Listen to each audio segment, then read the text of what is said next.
If you're enjoying the Health Geeks Book Club podcast, we'd appreciate if you hit the subscribe button, leave a like, rating, or review, whichever your preferred podcatcher platform allows.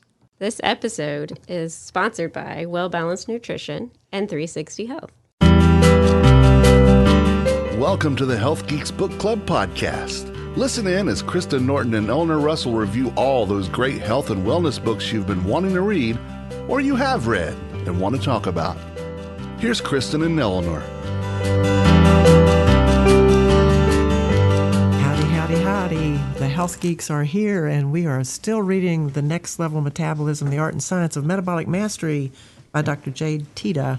And we have been impressed with this book because of the author's ability to convey some difficult conversations in easy-to-understand mnemonics, which is little reminders that we can flag ourselves with. So I wanted to talk about the organization of this book a little bit. We didn't really hit that. He has some fun with his table of contents. He talks about the metabolic scientist. So we've kind of gone over the foundation of what is metabolism, in one of the earlier podcasts. Then we talked about being a metabolic detective, where we're, seeking the 4 M's and the 4 P's, which, that's just a quick review of the 4 M's, is mind or mindfulness, and that's the number 1 important. And then what was number 2, meals? No, movement. No, movement is the second. Well, see, we're all learning. And not necessarily extreme movement, but gentle activity all day long. And then the 3rd M is meals. And then the 4th M is metabolic. So we're wanting to make sure that we pay attention to those. And then there are the 3 laws of metabolism, which was metabolic flexibility, metabolic individuality. We're all individuals. No one is like anybody else. In the flexibility, we have the compensation and multitasking functions of metabolism. And then psychic entropy is the 3rd law, and that's that brain drain, making sure that we keep our brain relaxed and give it a time off to reset and orchestrate what's going on. So the 4 P's are physiology, psychology, personal preference, and practical circumstance. So that all has to do with what we've talked about in the other podcast, and we're going to move on and talk more about the metabolic architect, the metabolic engineer, and a little more about being a detective. Yeah, okay. And because that's always a good one, because that's really what we have to figure out is who are we and what are our problems and issues. So when we look at the metabolic engineer, I think you wanted to share a paragraph from chapter 5. Yeah. See if this sounds familiar. You decide it's finally time to drop those last 10 pounds. So you start a new low-calorie diet and begin exercising harder than you ever have. You're really motivated for the first few weeks, and you start to see some minor results. Then things plateau. You get frustrated and fed up. And before you know it, you're back to snacking around the clock and vegging on the couch. After a few weeks of that, your pants don't fit anymore, and it's back to dieting and exercise. Soon enough, your battery is completely drained again, and out come the ice cream and Pringles. Have you ever found yourself caught in this vicious cycle? Oh, yeah. I'm raising my hand. Yeah, it's very common. And so I think that being a metabolic detective means giving up that approach, starting to listen to your metabolism, what your body, we always say listen to your body. He says listen to what your metabolism says. Yeah. And we'll talk about that kind of language or the biofeedback that he recommends. And then start to engineer your own plan. Well, on that detective thing, I don't think we talked about SMHEC, and I think we should. I love that. Yeah, so let's... What is HEC? Well, let's start with this for a minute. Okay. The language of your metabolism. He has this AIM process. Oh, I love that. Yes. AIM. So you're assessing, you're investigating, and you're modifying. So assess your biofeedback, and he has these acronyms SMHEC and HEC. These are some of the things that you can look for and notice as you're assessing where you're at. So your sleep, it's SMHEC is sleep, hunger, mood, energy, cravings. But he also goes into other things you can notice, like your exercise performance and recovery, your digestion, your libido, your menses, and the scale can be a part of that, or your body fat, or your body measurements, like your waist circumference. Your heart rate variability. That was another one that we read about in a different book. So the heart rate variability refers to the differences in time between each heartbeat. And then he also goes into continuous blood glucose monitoring as another thing that we can monitor. So lots of biofeedback that we can pay attention to and assess, which he calls these things the language of your metabolism. Yeah, and I think the HEC and the SMHEC are things that we can sort of figure out without this continuous glucose monitoring, some of these more sophisticated things. It's Which is nice, yeah. Yeah. Am I hungry? Am I fatigued? Yeah, I'm feeling really down. Oh, well then my HEC is off, or I have cravings. What the heck is wrong with me? Yeah. It's my SMHEC. Yeah. My SMHEC is wrong. Yeah, and the SMHEC includes the mood and the sleep. And so that really is a little more comprehensive, and I like the concept. And they're fun little words to play with and easy to remember, like, oh, I need to check my HEC. Okay. And that takes us into, if you are starting to maybe eat better, have some habits, trying to get some body composition changes accomplished, then let's say you make those changes, but your sleep is now off, or you're always hungry.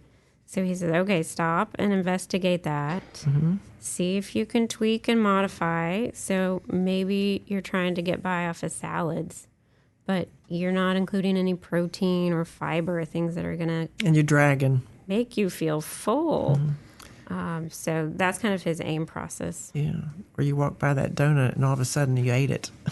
Right. How'd that happen? Yeah. So that the idea is my SMHEC in check, or is it out of check? And then he has ideas about, your SMHEC is not in check with fat loss. It is in check with fat loss, And he has, if it is out of check, then maybe you need a different toggle. Toggles. Now let's talk about toggling. Metabolic toggles, another Jadeism, I'll call it. So there are 4 metabolic toggles he talks about in his book.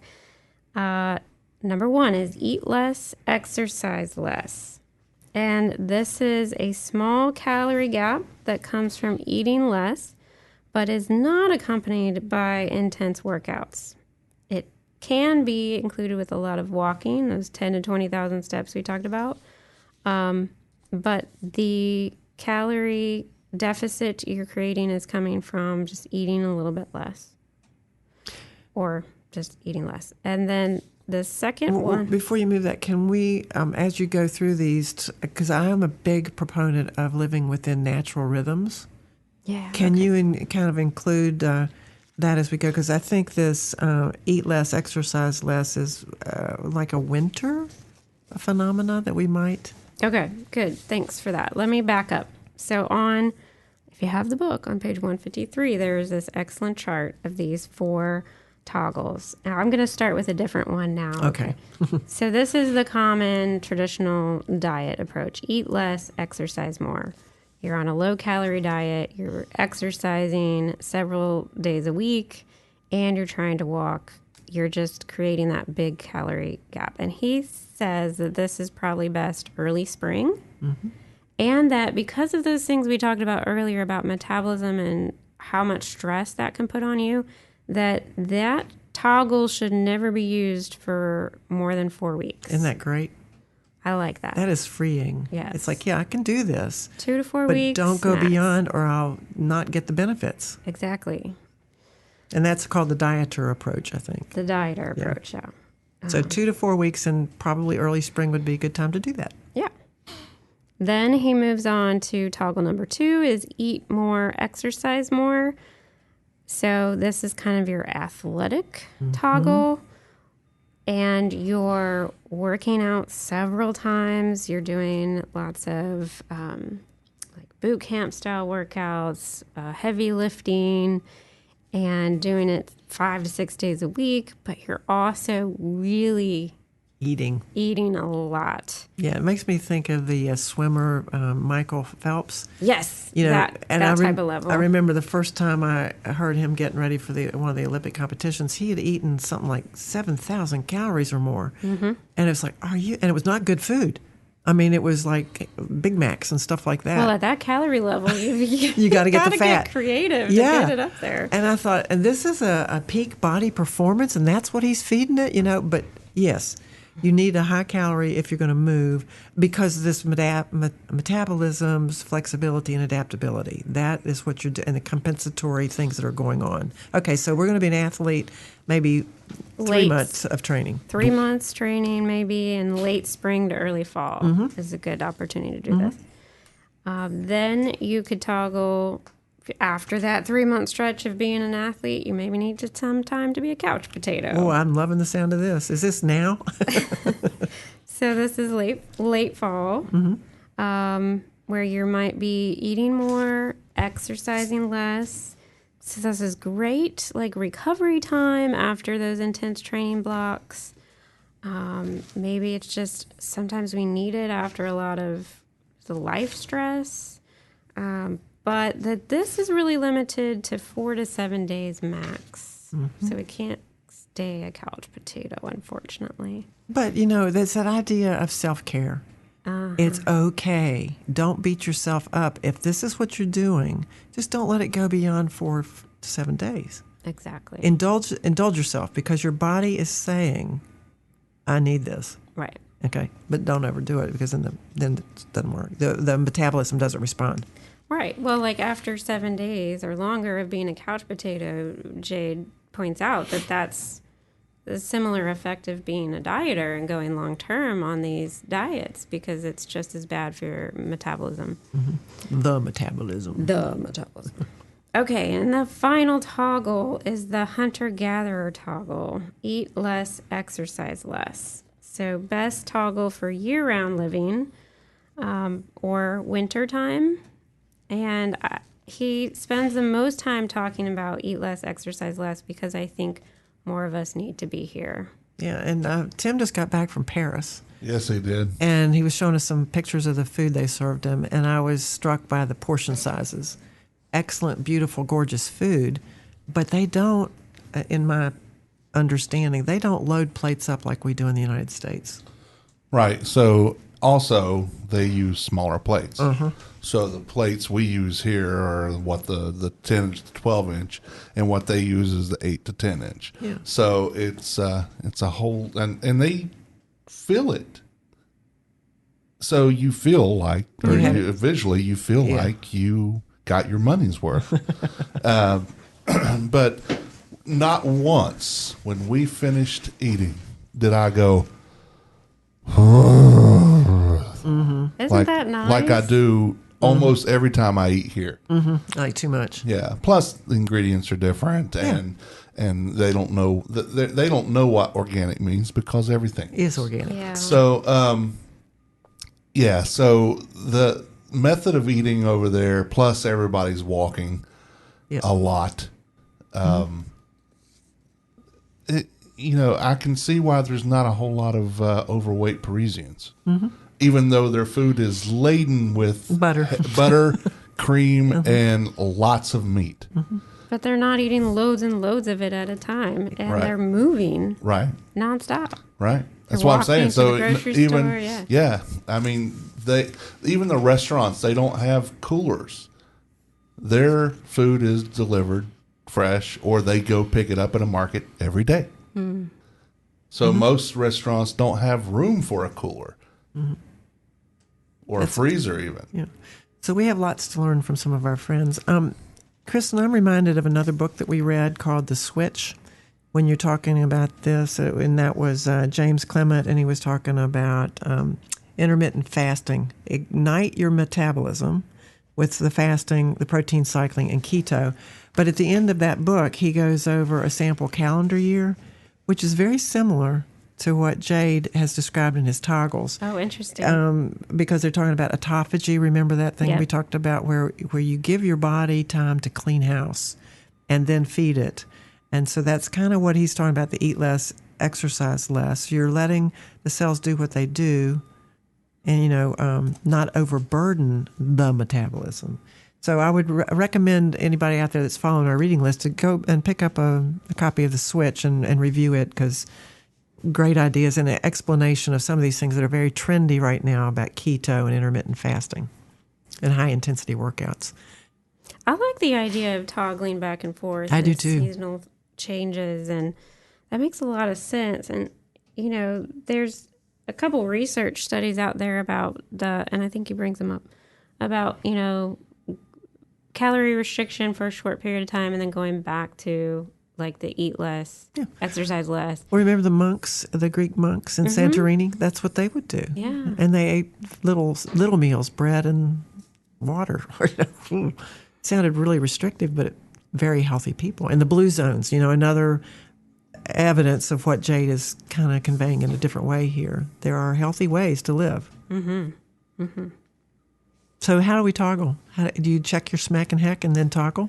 Well, that's what he talks about, whether it's seasonal or, definitely if your HEC and SMHEC is off, then you need to consider toggling, or that maybe you've been in the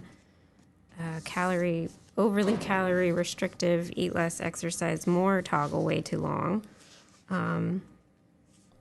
He also brings up you could do it based on your menstrual cycle for females. Mm-hmm. Oh, yeah. He does talk about the gender differences. That's a really good discussion. I think what the toggles are doing is exercising the metabolism. It's stretching at one point and then bringing it to another point and keeping it fit. It's challenging it. Yeah, it's and not extremes. It doesn't get it to where it's rigid. Yes. And that's what you say. You want to keep it flexible and adaptive so that it can adapt. Because evolutionarily, we didn't know what was going to happen next. We still don't. But your metabolism has to be responsive. And so it needs that flexibility to be able to respond. And some probably do this naturally without even thinking about it, right? Like, my dad did. Your dad did? Oh, I think so. I mean, he would do a backflip every year until he was about 80 on his birthday. And I look at that and I go, how the heck did he do that? But we used to laugh at me because I was a little gym bunny. And he would say, if you just do physical work, and he had a garden, he took care of his yard, he was a woodworker, he was always curious about something, and he ate whole food meals that were fresh and not excessive in portions, and then he didn't eat snacks, and he didn't drink sodas, and all these processed foods over his whole lifetime. He was a very healthy fellow. So and he didn't think about it. He just lived. He stayed mostly in that eat less, exercise less, but moving a ton. Yeah. He did not do extensive workouts, but he had an agricultural. Growing up in the early 1900s, we were an agricultural-based economy, and so everybody had farms, and you had barns, and you had milking to do, and you had sustenance farming, even just to keep things going. You couldn't stay and watch TV. There were things to be done. There was no TV either. Mm-hmm. Right, I was about to say, what TV? Yeah, and there was no social media. Well, how did he get his downtime? Because remember how important rest and relaxation. Well, he had a great sense of humor, and that's another thing they talk about in here is laughter. Comes up in this conversation, and in many of the books we've read, to have that. He had social interactions, really, really, really good social support network, and he played a saw. He would take a saw and use a violin bow and make music. So there was, he had fun. He was a fun guy, and my mom similarly. Like a mushroom. Like yes, a fun guy. A fun guy. Okay. Oh God, good Tim. I love it. I won't forget that. My son got me a shirt one time for my birthday that it had a mushroom on it that says, I'm a fun guy. I love it. Okay, so toggling, anything else about the engineer here that we want to share with our public? No, so, we've talked about the AIM process, how you can be a detective, and what to listen for, all of the biofeedback that you could get, like sleep, hunger, mood, energy cravings. But he spends a good amount of time from here on out, and I think just educating in his podcast and his programs on this eat less, exercise less toggle, and if you're in any kind of metabolic disturbance, right? Maybe Go to that's this. insulin sensitivity, or insensitivity, or maybe it's PCOS, or whatever that might be, that you feel like your metabolism is off. Go to this eat less, exercise less, and move your body. Focus on that rest and relaxation. And he has a section in here, I'm going to jump way ahead, but I think it's pertinent to what we're talking about, called The Science of Stress. Before you jump there, I would just say that we're halfway into the book, and that's just kind of where he might become a reference book at some point, because he does go into detail about the eat less, exercise less, and all the other toggles, and tells you how to set grams of protein and how to get your proportions, your 30, 40, 30, or whatever of calorie, and it gets pretty detailed quickly, and tracking based versus intuitive based, because he does talk to both types of readers. Are you going to do this using numbers to check where you are? Are you going to do an intuitive assessment? So I would just say that about this section. It gets a little funky with numbers. If people don't like that, just kind of jump over and go to what you're going to talk about. Yeah, or consult your registered dietitian, because I honestly don't 100% agree with his nutrition recommendations. Just throw those out there. And I would say this is not a do-it-yourself book. I mean, it looks like it could be, but I think anybody doing any of this, partnering with a professional would be a more successful route through this metabolic journey that he talks about. Yes. So what are you jumping to? Well, I'll save that for next time, because we could probably have a longer conversation about that. Perfect. So, okay. I am Kristen Norton of Well Balanced Nutrition. We are a team of registered dietitians offering nutrition and wellness coaching.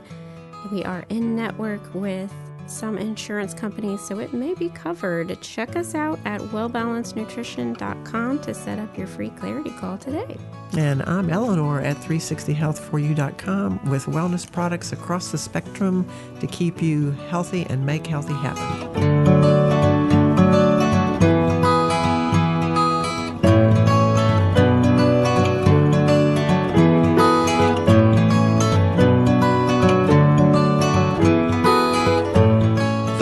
And opinions stated in this podcast are solely those of the contributors and are not necessarily those of our distributors or hosting company. This podcast is copyrighted, and no part can be reproduced without the expressed written consent of Kristen and Eleanor.